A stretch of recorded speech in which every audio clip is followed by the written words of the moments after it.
Good evening, everyone. Mr. Brownfield, how are you, sir? Not too bad at all. Thank you much, Dave Toppin. Good to see you this evening. And I think we're in for an absolutely stonking show. Loads and loads to talk about this evening. Oh, absolutely. Here, you know what? It's nice to get out of the TMO truck once in a while, and Absolutely. saying a big hello to our Night King, doing the biz on the forums, Mr. Quigley. How are you? Look, welcome everybody to tonight's Ulster Rugby Roundup show. WhiteWalkers chat and Craic, as part of the Threebod Rugby Group. Tonight, it's brought to you in conjunction with Kanaka Biltong, Hellbent, Auto Door Solutions by Nigel Quigley, Farmageddon Brewery, and Go Low Rugby. And our show every month we try and bring you the best of what's happening here in Ulster, including the grassroots provincial game, European women's schools, and much more. Tonight we're going to be looking at our latest win against Scarlets, our European games, Schools Rugby, and also have a look towards the Six Nations along with our special guest tonight, Ulster Ireland legend Willie ANDERSON and the brilliant Ilse VAN STADEN. I'm David Topping. This is Chris Brownfield, and you're very welcome to the show. It's been a while, but I'm coming out of my shell. And I never thought I would fall in love with someone just like you. And nobody here now, I hear you calling out, I hear you calling out for love. And nobody here now, but I hear you calling out, I hear you calling out for love. And I hear you calling.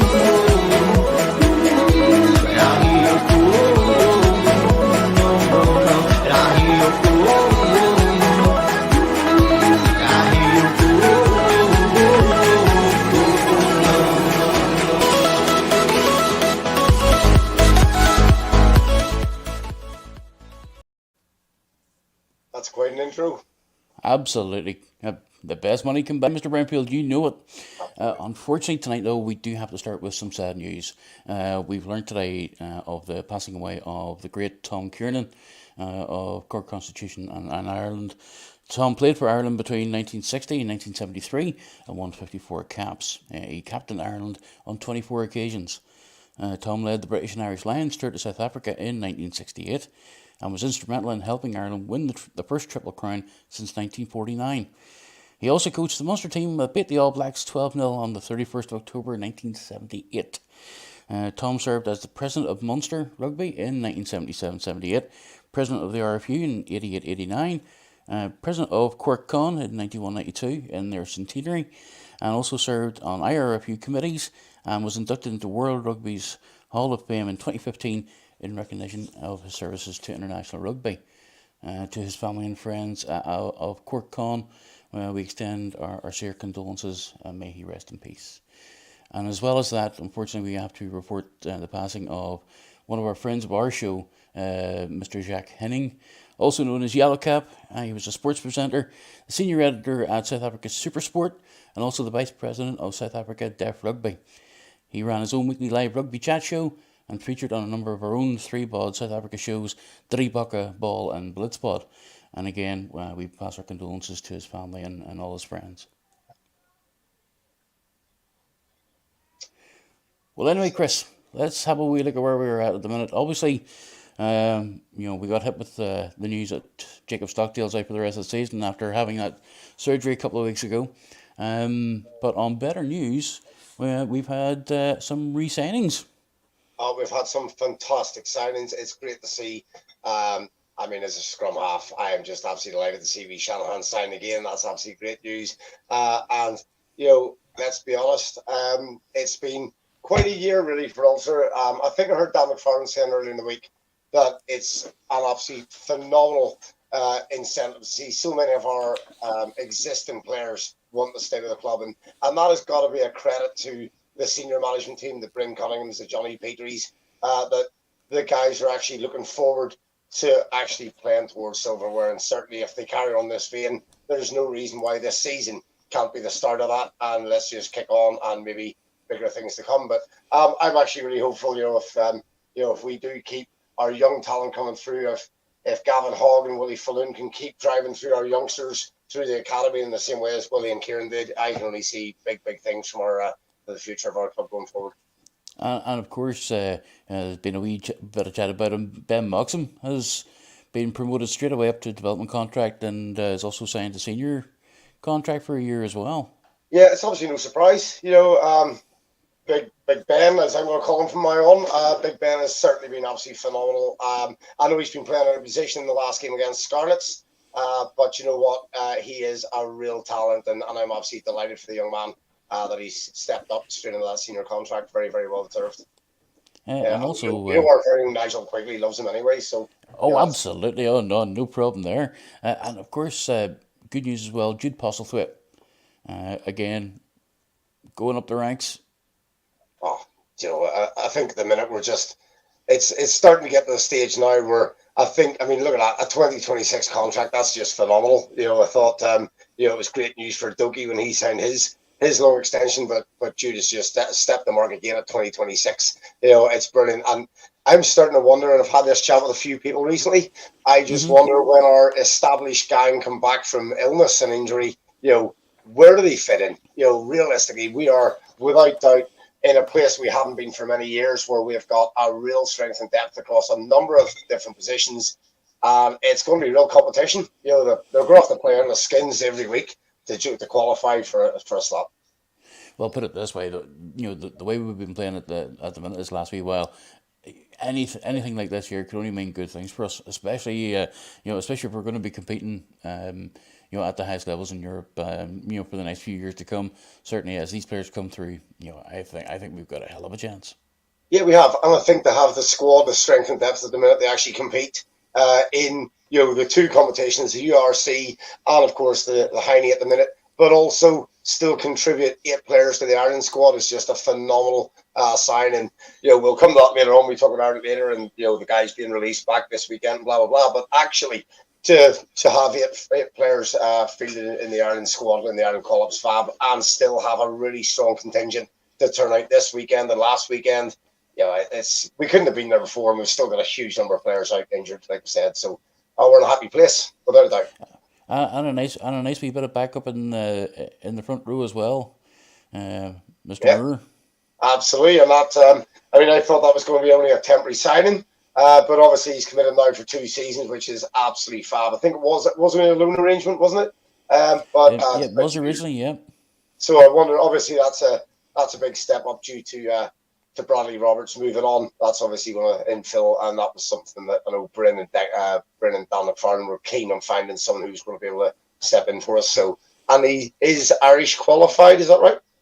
He is indeed, yes. He is, so that ticks all those boxes, which is absolutely great. Well, you know what? Now, considering where we're at and considering where we're going now in the next couple of years, well, it's only fair now that we start talking some URC, and especially that squeaky bum time win against the Scarlets. Now, prove me wrong here, Mr. Brownfield, but did you not describe this this great win as how do we say it? As tight as a crab's behind when the tide comes in?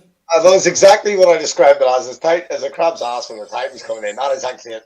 And I tell you what, fair play to Scarlets. They played some lovely rugby. Their defence was absolutely classy. And I think I predicted earlier on, I was saying a sort of 37-19 win.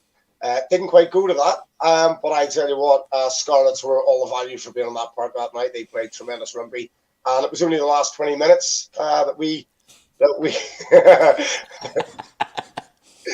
Sorry, I got distracted by a lovely comment. That's when the wind blows northwest. Obviously, yes, it's the way the tide comes in. But yeah, definitely, folks. The way our lads were able to play the last 20 minutes, that's something we have not been doing over the last couple of games. We got our 4 European games. The last 20 minutes, we let every side back in, nearly the point of losing that fixture. And on Friday evening last week, the guys literally played the full 80, and it was a real credit to them. Yeah, I have to admit now, the Scarlets definitely were playing out of their skin. I haven't seen line speed like that from the Scarlets for quite a while. Obviously, there has to be some chat about Mr. Gilroy. Obviously, we haven't heard the result of the sighting commissioners yet, but what's your thoughts on the yellow red? Okay, at the start when I seen it live time, I actually thought that's a red. I couldn't see any way out of it. I absolutely, in live time, first show, I just thought that's going to be a red.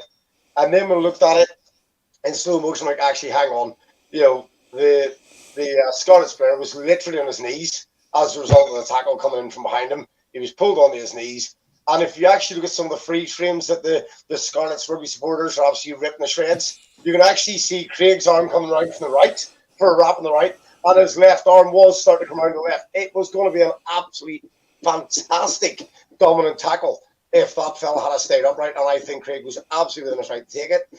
It'll be really interesting. I think a sighting was inevitable. I think Piper, our referee, the timing of it couldn't be worse for him as a ref coming in the referee the Ireland Wales game this weekend.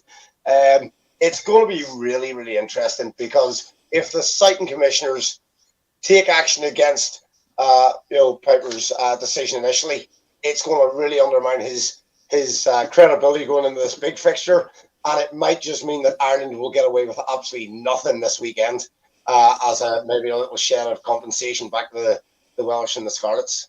Ooh, you know what? I think it's going to be very dangerous for Yako whenever we get to Saturday.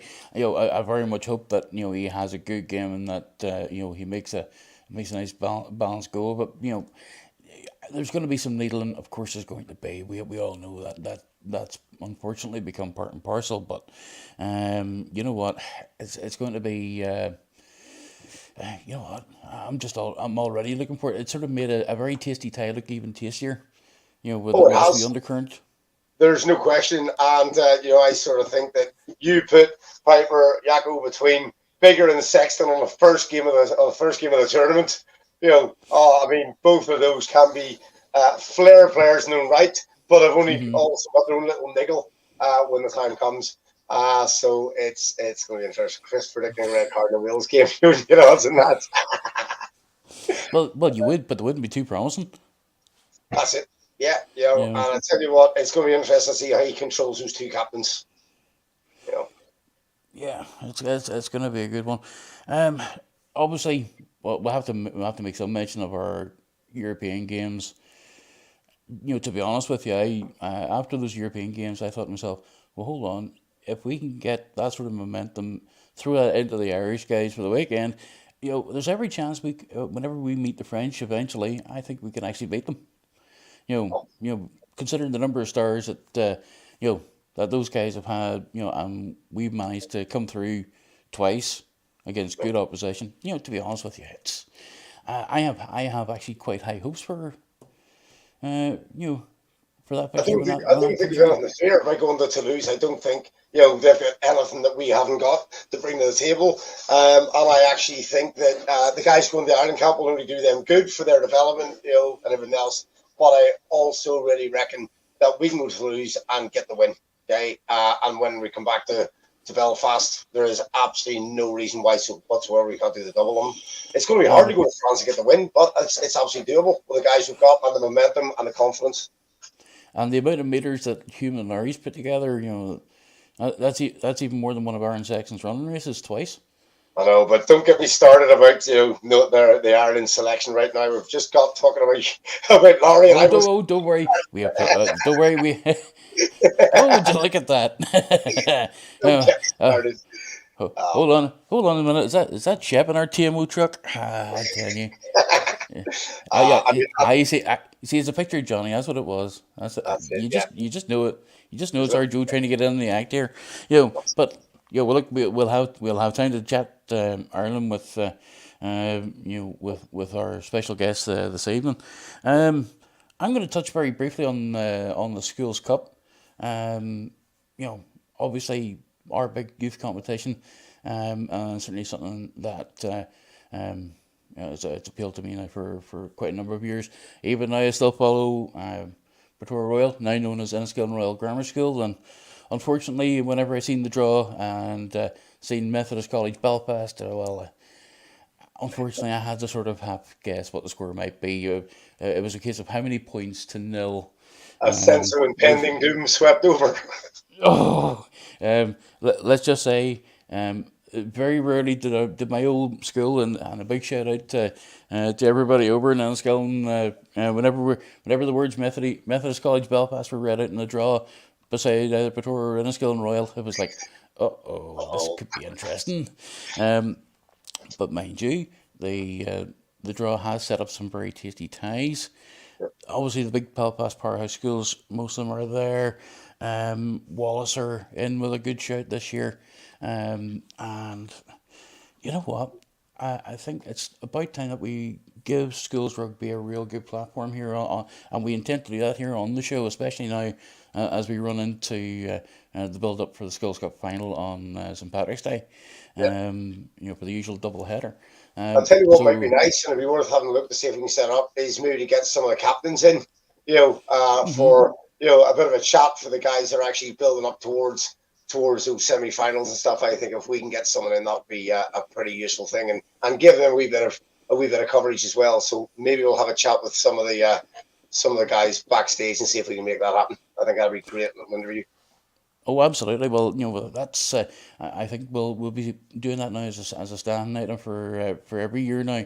Is that we'll make sure to cover Schools Cup and also trophy bowls, subsidiary shields, and also the under-16 competitions as well. Because I know we spoke about that briefly with the manager of the academy when we interviewed him a few months ago, and that was something which we want to explore further. And yes, Gerald, usually the Belfast schools do very well in the cup, to be fair, it's not completely inevitable, but the way I see it, when you have RBAI, you've got Methody, you've got Wallace, you've got Friends, you've got and Ballyclare, they had a bit of a run as well, and to me, it's the future of our game. Oh, it is absolutely. The players that we see coming through on that, and even guys like Ballycoon, Hume, Larry, they've all come through that system. They've all come through. We've seen them in School Cup finals, and that's something which we'll touch on later on as well. No doubt. Is there any chance that is that where Neil Doak's going to be focusing on now that is that where he's going to look at? Is that his development area from memory? If I remember correctly, yep. That's an interesting comment. Is there probably more strengths in the schools than in Dublin and Leinster? You know what? The Dublin and Leinster schools, they do bring a lot of power, and a lot of the Leinster Academy have come up, through that system as well. So it's going to be interesting just to see, where that ends up. Look, what I'll do is I'll make sure that we get the fixtures for the quarterfinals up. I think I had put them through Gerald's AAL club page, but I'll make sure to put them up through Threebod here as well. So we could certainly do that. Right. Well, look, when we're chatting about schools, when we're chatting about James Hume, Larry, and a few of others, you know what? I think it's about time we brought in our guests and have a good chat. What do you think, Chris? I think that'd be an absolutely awesome introduction. Let's do it. Let's bring him in. Right, well, let's see. Well, first of all, let's bring in an Ulster and Ireland legend. The only man who I know who can stand up to a haka and actually just smile on their faces for 3 minutes afterwards, Mr. Willie Anderson. How are you? Willie, how are you, sir? How are you, David? Nice to meet you both again. And yourself, Willie. You're looking well, sir. Yeah, and you're both looking very well. Very well indeed. Thank you very much. Oh, well, we have everything in South Wales, Chris? What was that, sorry, Willie? How's everything in South Wales? Absolutely brilliant. I tell you what, we are absolutely missing the academy. There is no question with this last couple of years of the pandemic. The academy not featuring over here has left us with a bit of a drought, and we're not able to. Our voices are perishing here, Willie. The silence is deafening in the valleys. We had some great crack over there and some great victories as well. It was fantastic. Oh, without a doubt. And it's just so nice to see those young guns of yours and Kieran's absolutely stepping up into the senior level in their Irish shirts. Oh, they've been absolutely magnificent, and it's a joy and it's an honour and privilege to actually see them coming through.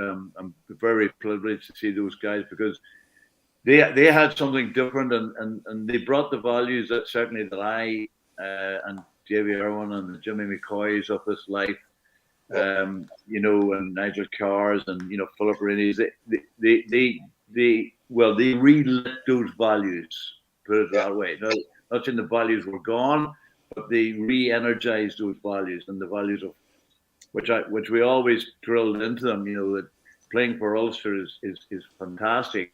And if you play well for Ulster and you win for Ulster, then your world's the oyster, you know. Yeah, absolutely. And out there, Willie, in 2020 during the pandemic, when they turned over Leinster at Ravenhill, Kingspan, you know, that was just the sign of it. And you see that then filtering through into their performance this year against Leinster at the RDS. The confidence, the pride in the shirt, they just don't stop. And you could argue Dan McFarlane's mantra of fight for every inch has got a wee bit to do with that. But, you know, you guys absolutely instilled that passion. And when we had the opportunity to watch those young kids over here against the Scarlets, the Ospreys, the Blues, against the Dragons, you know, you can just see it in spades. They just wanted to go out there and play rugby and absolutely play for their best. We were very honoured to have those games so often over here, you know, and they did turn it on. No, they were, you know, they were a joy to coach. They were a joy to be part of. Some of them were just genius. Like Michael Lowry is such a good person, and I know it's an old cliched mantra: good people make good rugby players or great rugby players. And I'm delighted, and hopefully now he will get his cap this year against maybe Italy or Scotland or whoever, because you know he's fought for it, and he's just exceptionally fantastic person. Yeah. In your opinion, Willie, do you think Michael Lowry is a 10 or a 15? I know where I would play him, but what's your opinion as somebody who's coached him? I would be playing him at 10, and right. I would be coaching him at 4-10, because I think if he could realize and work on his depths, he would be an exceptional player. And his kicking is out of hand now. It's exceptional, because that was a great concern, you know, earlier on in his career about his kicking out of hand. But you know, I just think he could be a magnificent 10, and that'll be just the area that I just know that he's brave enough to be able there as well. Yeah, I mean that's the key thing. He's got that. We've seen him taking down Leon Nakawara. We've seen him taking someone down, the giants of French and English Scottish rugby. He doesn't mind putting himself on the line, and his tackle technique is absolutely phenomenal, regardless of who they are. And I think you're right. He's got the bravery to be a 10.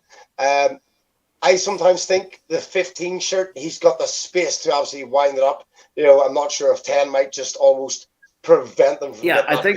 I know that 15 certainly he's done phenomenally well, and I think you know, sides before today or for this year have actually targeted him with high precise kicks, and you know, but his ability to get off the ground now and hang there in the air, which is a phenomenal sort of skill. He's able to do that, and he's so brave in there, and does definitely give him the space to show his skills and his sidestepping and his running. I just love to see him. You know, being able to actually pursue 10 a little bit longer. I just think that you know we're not what you call completely massively endowed with number 10s in Ireland at all. Yeah, so remember, you see that might be a window that's more likely that he could almost kick down that gap and get into that shirt as a result of the short I just think, you know, like, you know, after Sexton, if Sexton doesn't play, I mean, like, he is such a talisman for Ireland, and if he doesn't play, you know, it's not that Joe Cabri isn't. He's just different. He's just a different animal. He's more of a, you know, player on the spur rather than setting to the system. And he's got a lot of talent as well, very much a lot of talent. However, after that, you know, I know you've got a fella from Connacht's a good enough wee player as well. But after that, you know, once you lose 2 or 3 players, you know, Sexton injured, Harbour injured, where are you going from that? You know, where's the next where's the fourth down, fifth down? Absolutely, yeah. I mean, you can obviously see where that window of opportunity would present itself very, very strongly. But you can almost say the same with the 15 shirt at the minute. Outside of Hugo Keenan, there's not a huge number of people naturally putting their hand up. But I've been watching. I thought Balakown on the the last European game. I thought Robert, as you call him, the cat, in your autobiography, but as you name him, cat. I think Robert under the high ball. You were talking about Michael Laurie's hang time. I think Robert is phenomenal on the high ball as well.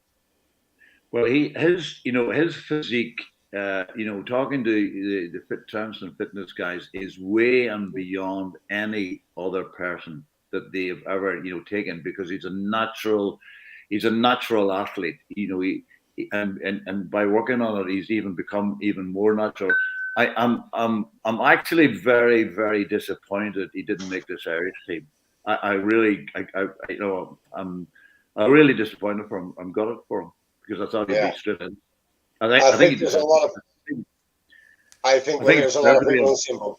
Yeah, absolutely. I just couldn't understand why wasn't given the nod for this game, because he's the type of player. He's an Irishman. He's come up through the ranks. But hopefully he'll get his run now against hopefully Scotland or Italy or whoever. Yeah, but what an opportunity for Humie. What an absolutely phenomenal opportunity for James to be on the bench and selected. So they're great. Yeah, and look, I mean, he is, he's excelled, and he's come on as not only as a rugby player, as a person, throughout the academy, and I think he's willing to learn now as well. And there's aspects of his game which you still have to concentrate on, particularly in defence. His attack ability is magnificent. He just has to make sure that his defence is spot on as well, because. That's where the most of the running is going to be coming down most sides, down the middle of the park. Yeah, absolutely. I sort of think if Luke Marshall can get himself fit, having Luke alongside him to really help him with those lines and those decisions, a bit like having a Darren Cave kind of figure as a sort of a linchpin to really learn from. That loading to him good when Luke Marshall gets back on the park and they can work together and really work on that defensive, decisive stuff. Yeah, and that's competition as well, and you've got a lot of competition there, and that's the great thing. And you were talking earlier on. I mean, I suppose it's no sort of mistake that I will always say. Like, I would just love to see 15 Ulster men playing for Ulster, as I'd like to see 15 Irish men playing for Ireland. And I'm not being critical of anyone around the country. That is all controversial there, Mr. Anderson. It's just something like that's what we had in our day, and like chips. And the great thing about that is that's when they will fight for every inch until the very last gasp, and that's part and parcel of being an Ulsterman. And we have to nearly double to get Irish men on, or Ulster men on the Irish team. Yeah, that's been said a few times, and I've sort of made the comment that it seems at the minute harder to lose your shirt once you've got it than it is to play in their shirt. Exactly, it is. There's no doubt about it. Shame. And that's always been the way. But look, in terms of what's happening, I'm very honoured to have been part of their sort of progression. And the great thing about it is I keep in touch with those guys, and they're all humble, good people, and that's the way that's what we want as Ulstermen. Yeah, absolutely. Yeah, that mantra. So absolutely bring that in all day, Mr. Toppin. Look, we're saying we're talking about playing for the Ulster shirt and fighting for a range. I'm going to bring in our other guest here to have a wee chat about that as well. She plays for Craic, plays for Ulster, and also own one half of the great team of Kinnack and Biltong. It is Ilse VAN STADEN. Ilse. Hello. Hello. Hello, how are you? Not too bad. Long time no see. Yeah, you haven't seen me in a while. But it's good to be back. Thank you so much for having me. Oh, it's okay. I've been okay. I've been hiding in the TMO truck all year. It's been great. You know, Ilse, well, here, first of all, it's great to see you back on the show, and obviously considering that we've been talking about schools rugby as well. Now, obviously, whilst the Enniskillen Royal Grammar School boys team haven't been doing too well, the girls, on the other hand, have been winning schools cups left, right, and centre. Yeah, And they you know, have. obviously we've seen quite a few contributions to both Ulster and Ireland coming from that setup. Look, as someone who's been playing there for some time now, you know, how do you see the development of the girls' schools game, and how do you think that's affected how people are transferring through into the academies and upwards? So again, having a girls' schools cup is fantastic. It is bringing players through the likes of Katie Hetherington, who comes from Enniskillen, India Daly, who comes from Enniskillen.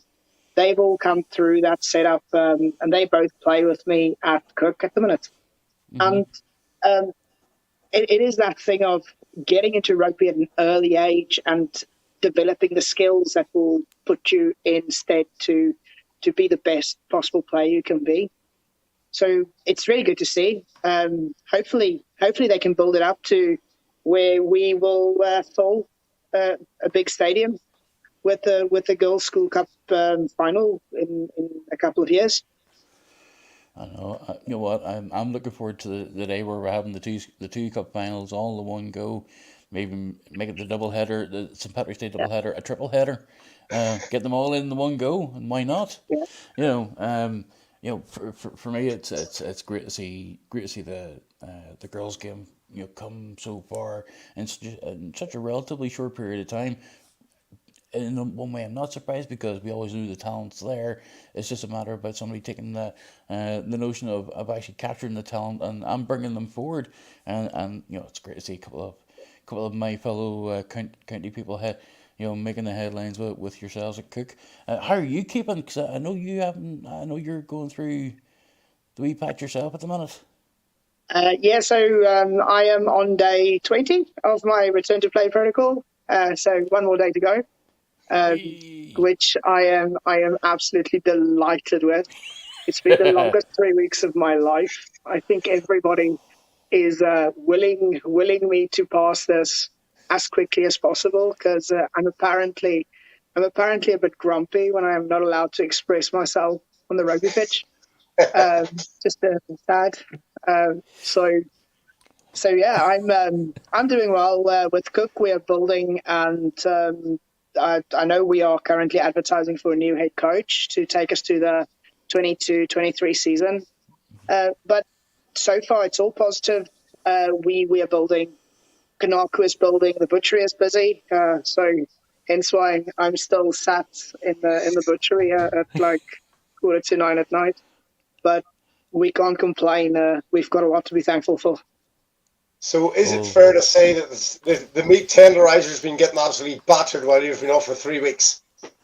Yeah, I wouldn't say meat tenderizer. It's more to do with there's certain ways that you can swing a 2.5 kilo cleaver that makes you feel a lot better about things.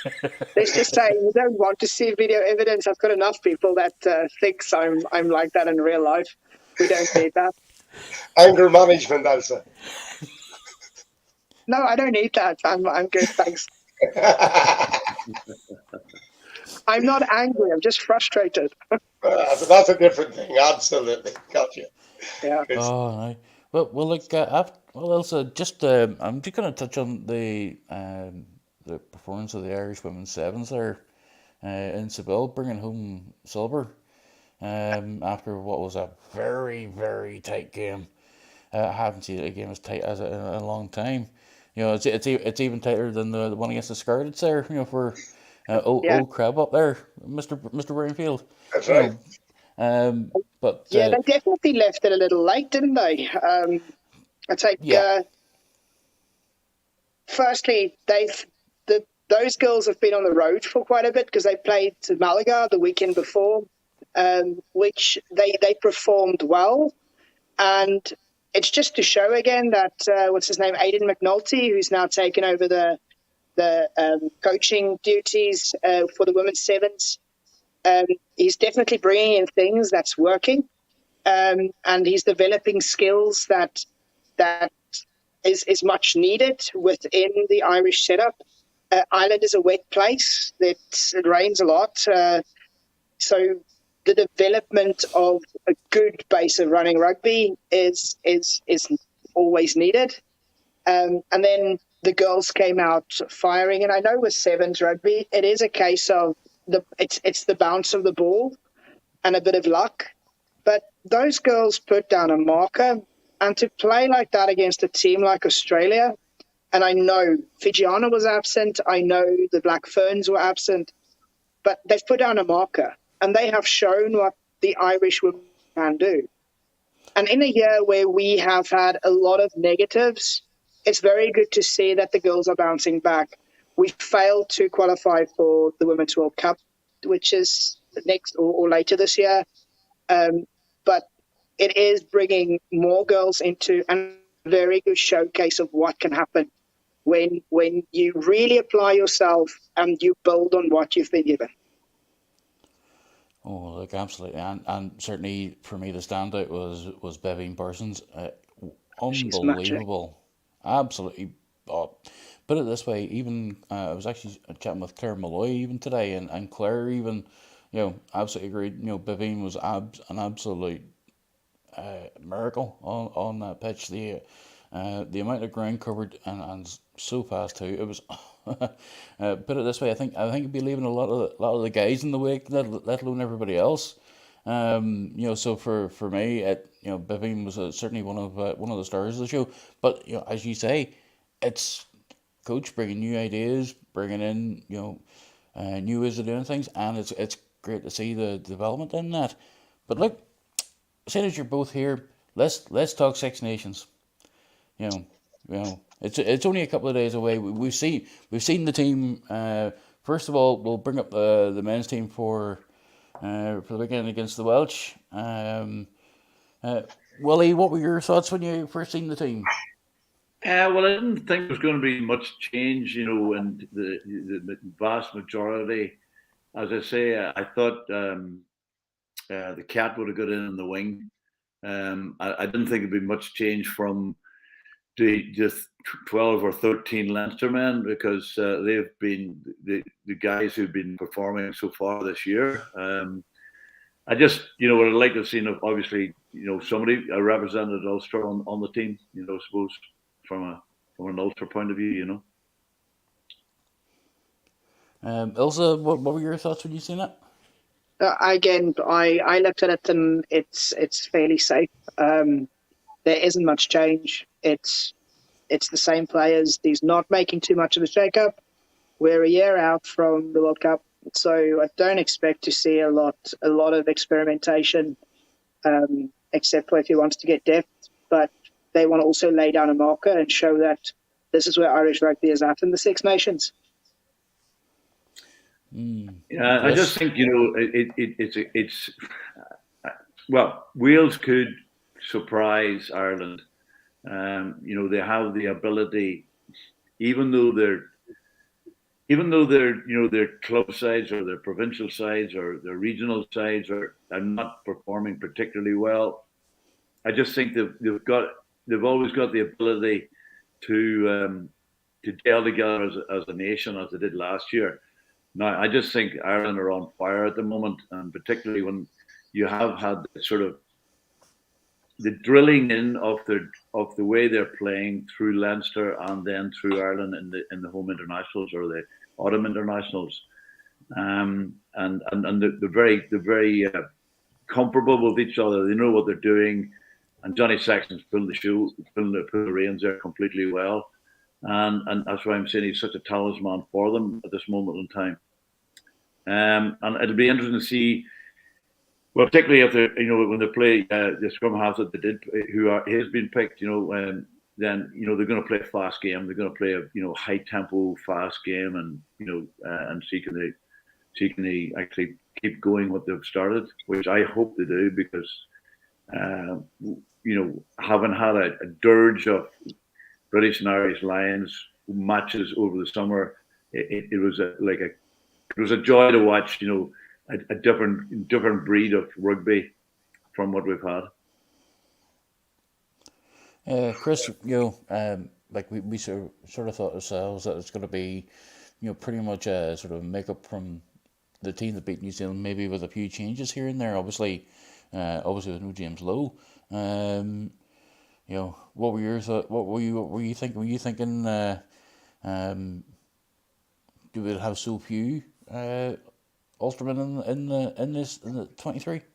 Well, I must say, I thought initially with Herring's absence, I was like, what's going on? Then I found out today he was injured sometime during the week in training, I think is what's happened there. So obviously, I think on normal conditions, I would expect to have seen Rob Herring at hooker. So obviously, that's a one-off. But I honestly thought maybe it's the wrong game. Maybe Wales are one of those potential banana skins. They are still an incredibly good side, as Willie suggested.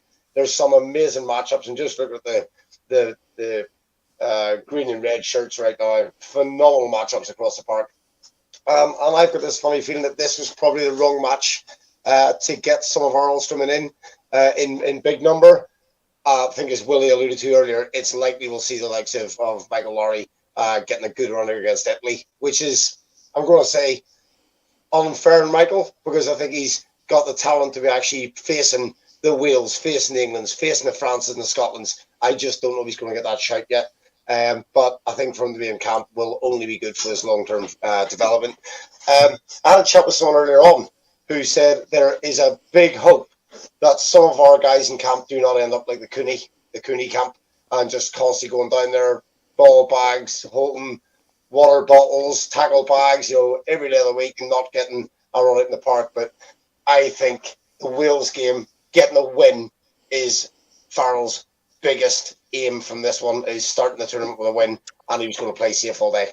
I think that's how it's gone. Yeah, and there's not going to be many changes from up front. Henderson, yes, definitely. I think he is definitely a shoe-in. In my view, he's a shoe-in.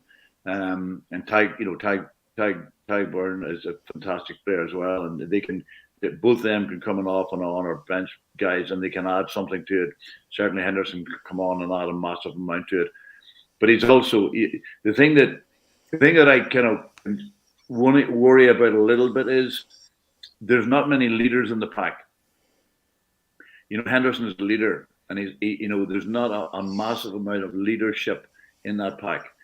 And I know that sort of our right half is the top leader, but up front there's not a lot of leaders, which Henderson is. So I'm not saying that's going to be a massive factor, but it is a factor. It is, but if we look at Ty Byrne in recent games has just been sensational, and whether that extends into a leadership type role going forward, who knows? But I agree with you, at the minute he hasn't necessarily got that experience at that level to bind the guys together and just say, right, this is what we're going to do. We've got an upper game, and that's certainly something Hendy can bring to the game all day, for sure. Yeah, I think this is a winnable game, a very winnable game, and you have to win all your home games, and it's fallen this way, and it's a good way it's fallen this way this year, because to go away to Twickenham and to go away to Paris at the end of the year, those are going to be the real tests, if you ask me. Those are going to be the real tests, because they have to go to France to play in the World Cup. And if France turn up like they did against the All Blacks, that will be a formidable match, and it'll be a real test for our guys to see where they are with their new game plan, because France has been using, well, it's like a field-proof type of game plan, Toulouse type of game plan, and they've been at it now for 2 or 3 years.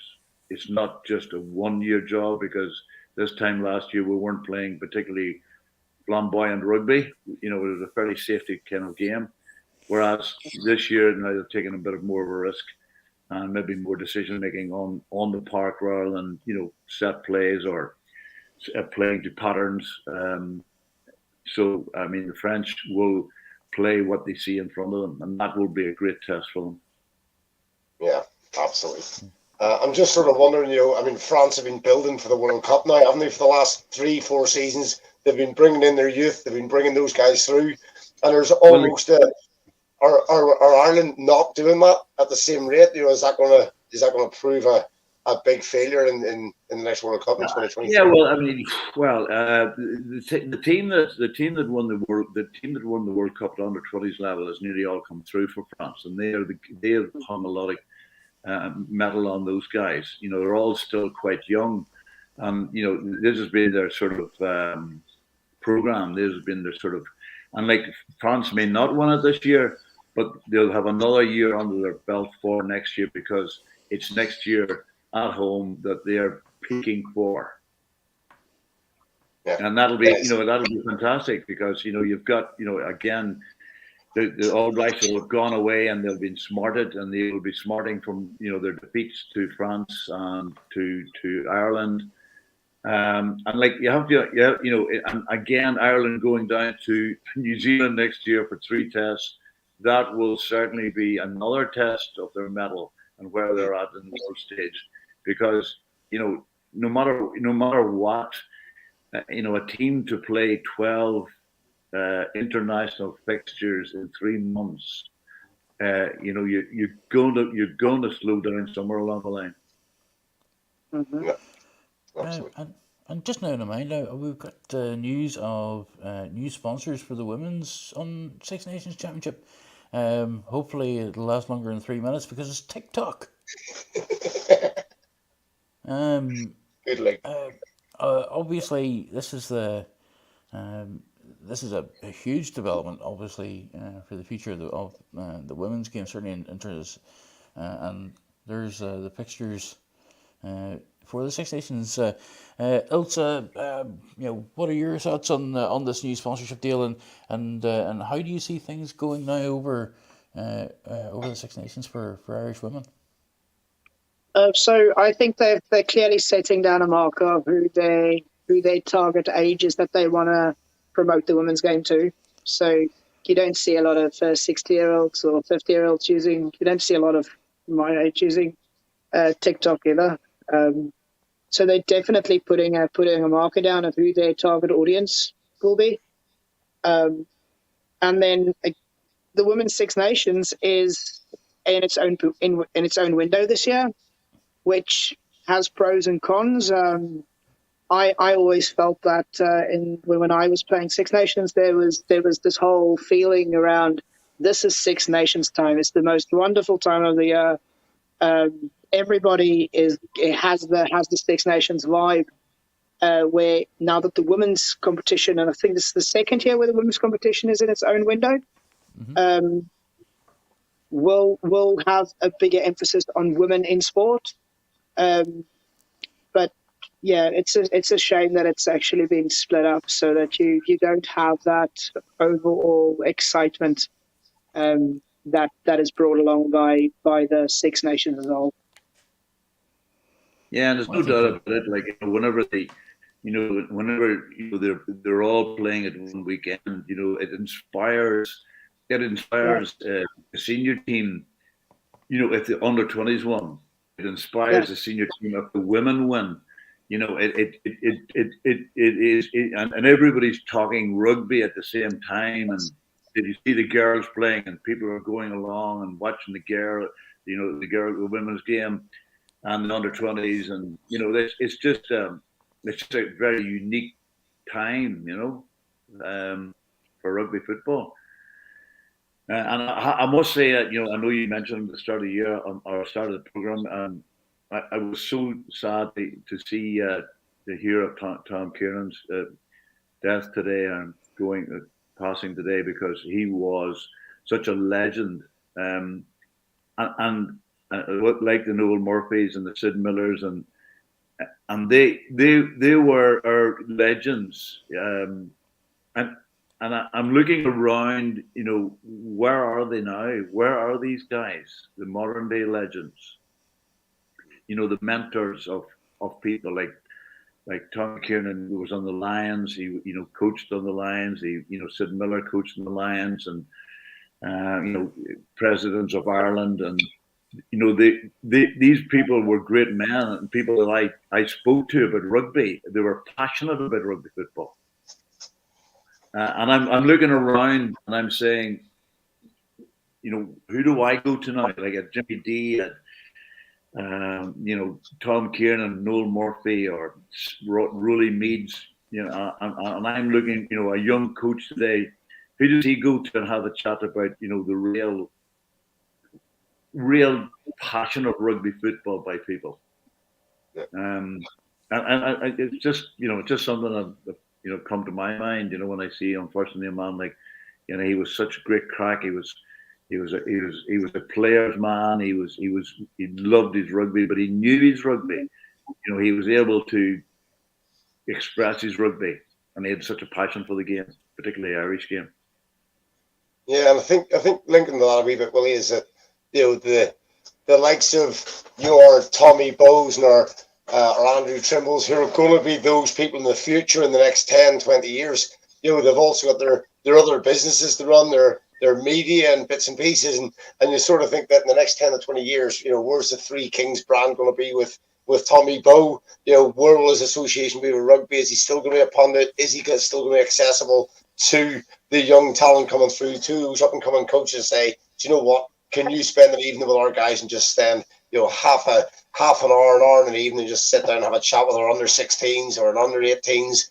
I think that those guys need to really be the future sort of mentors, don't they, of the game, and they've got to put themselves out there as people are accessible to the young guys. Absolutely, and that's why like a young coach like the Willie Falloons, who does he go to and chat to? Not just about coaching, but about rugby in Ireland, or what way to manage people, or those are the kind of things that I learned from Sid, or learned from Jimmy D, or learned from Stuart McKinney, or learned from Rolly Meads, or any coach that I would have aspired. Davy Hazlett was a magnificent manager myself. And I'm looking around and I'm saying, who are those folk now? Just my. I have a question for you. I have a question for everybody here, and there's one that I just noticed in the comments. Do you think we should be playing the men's and women's games back to back? Now, I know that experiment has started now in England in the Premiership and the 15s. Do you think that could work for us here as well? I don't see any reason why not. I do think it will. I agree. You can't be what you can't see. So if you're playing back to back and you're basically piggybacking on the popularity of the men's game, again, you can't see, or you can't be what you can't see. If people don't see women's rugby, they are not going to be able to take part in it. They're not going to be able to form a bond or a relationship with it, because that is what rugby is. We have all formed a relationship with rugby. Rugby to us is not just a thing that we do on the weekends because we don't have anything else to do. Rugby is part and parcel of your life. It's part of the culture. It's part of where you come from. And you can only develop that if you have people to share that with. And the more people you have to share it with, the bigger the culture becomes and the more people get involved. So I do think that it will definitely work. And all you have to do is get more men with forks after the game of the first game. Just get more men on forks and get out under the Aviva and get it. Make sure that exactly. I mean, I must say we went about. I think it was before lockdown. Sorry, Willie, go again. I would gladly stay on and watch the women's game as most of the crowd would. Yeah, because we went. Ireland is a nation of sporting people, and they just love, no matter what it is, sport, and women's rugby is a sport, and it should be honoured that way. Yeah, and we went to the last Six Nations, maybe 2020 when we were allowed in stadiums here in Wales.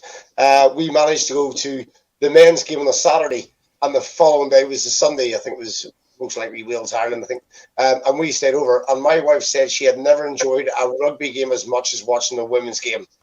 She's reasonably new to rugby as a supporter, but actually she thought the standard rugby was easier to watch. It was free flowing. It wasn't just up and down the pitch, 50-meter kicks here and there and everywhere. It was really good tackles, really good line speed, really good defensive structure, and she loved it. And she was able to go, you know what, that was actually a really enjoyable game to watch. And that was the following day. That was a Saturday, Sunday. But I really think it should be Saturday, Saturday. I think it should be back-to-back.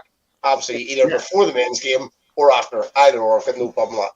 And by you saying that, your wife would then allow, another mother or wife would allow their children to play. This is a game my kids can play here. Yeah. It's a selling point.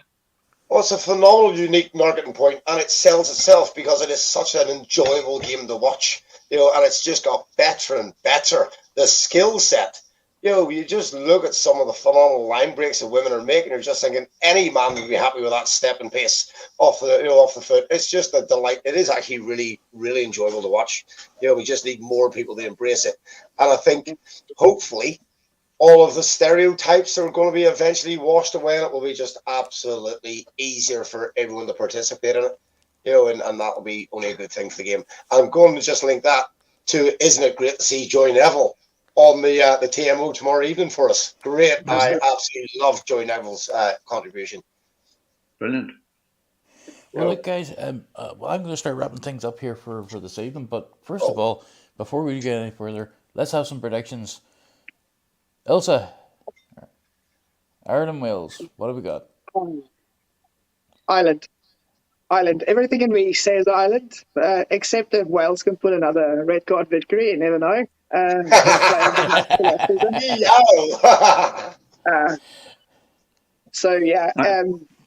really hope Ireland wins this one. It would be a very good start to this the last, because this is basically the start of the 12-month windows before the next World Cup, where we're starting to put things in place. And again, we all expect big things from Ireland at World Cups, and this is where it starts. It starts with building now. So, yeah, Ireland. Willie? Yeah, I think it'll be Ireland by at least 10 points. And you never know what could happen on the referee, because, certainly he can be pretty strict. And, I think Ireland, the way they've been playing, and if they can represent that again or replicate that again, I think they'll win fairly well. Chris, what do you think? Ireland will try bonus point win. And for me, I'm taking Ireland with a bonus point, at least 10 points on them. Even just to get them back for Gilly's red yellow, where's the bus? Obviously, guys, it's been an absolute pleasure having you on. Also, I know you've been busy with the Meat Cleaver, but what else is happening apart from the biltong? I believe there's some other stuff in the pipeline. We're just about Butcher's busy. I've got a couple of other things that I'm doing. So, but it's all in the pipeline. It's all in the pipeline. Ooh, I'll make big announcements when it's ready. Oh, love the suspense. And of course, and Willie, obviously your big crossing the line is doing absolute great business. Hey, hold on a minute. Is that a copy right there? Much. Yeah, it's had fantastic reviews, and I'm delighted. I'm delighted for Brendan as well as myself, but it's done very well, and thank you guys for helping me promote it and etc. and reading it. And Elsa, it's been a pleasure to meet you again, and I wish you all the best with your recovery and your biltong. I love biltong as well. Well, let me know. I feel a bit like a drug dealer sometimes. I'm like, I'll let you know.